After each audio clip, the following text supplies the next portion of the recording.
Picture this. A government announces it is borrowing another $1 trillion. Headlines fly, politicians argue, markets barely blink. Somewhere in the background, a quiet question goes unanswered. When the government borrows that money, who actually gets paid? Not in theory, not in textbooks, in real life. Because here is the uncomfortable truth. Governments do not borrow from a giant vault labeled taxpayers. They borrow from a system that most people never see, never vote on, and never fully understand. And right now, that system is bigger and more powerful than ever. This matters today because government debt is no longer a future problem. It is the present. The United States alone adds roughly $1 trillion of debt every few months. Many countries are not far behind, yet daily life feels oddly normal. No alarms, no shutdown, just more borrowing. So where does the money go, and who is quietly collecting the checks? Let us start simple. When a government needs money, it sells IOUs. These are called bonds. A bond is just a promise. Lend me money today, I will pay you back later with interest. That sounds harmless, almost boring.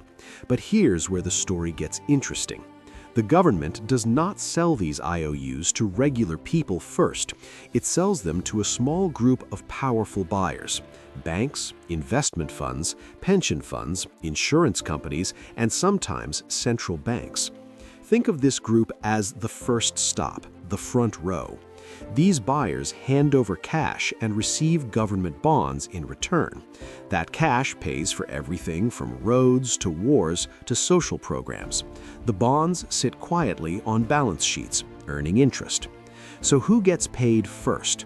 The institutions with enough money and access to buy government debt in bulk. Now let's follow the money one step deeper. Those banks and funds did not magically create that cash. Much of it comes from deposits, your savings, your retirement account, your insurance premiums, pooled together, repackaged, lent upward to the government. You are not directly lending to the government, but your money often is, and the institutions in the middle take a cut. They earn interest on the bonds, they earn fees for trading them, they use them as collateral to borrow even more money, one promise stacked on top of another. Here's the irony. Government bonds are called safe assets, the safest thing in finance. So safe that the entire financial system is built on them. Banks use them to prove they are stable. Central banks use them to control interest rates. Investors use them as a parking lot for trillions of dollars.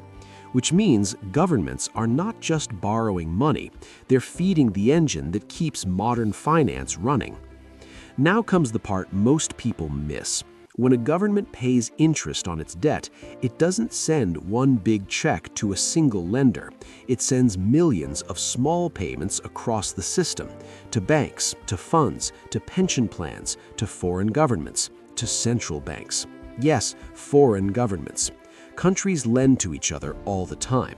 China holds US debt, Japan holds US debt, European funds hold US debt, American funds hold foreign debt. It's a web of promises that crosses borders and politics.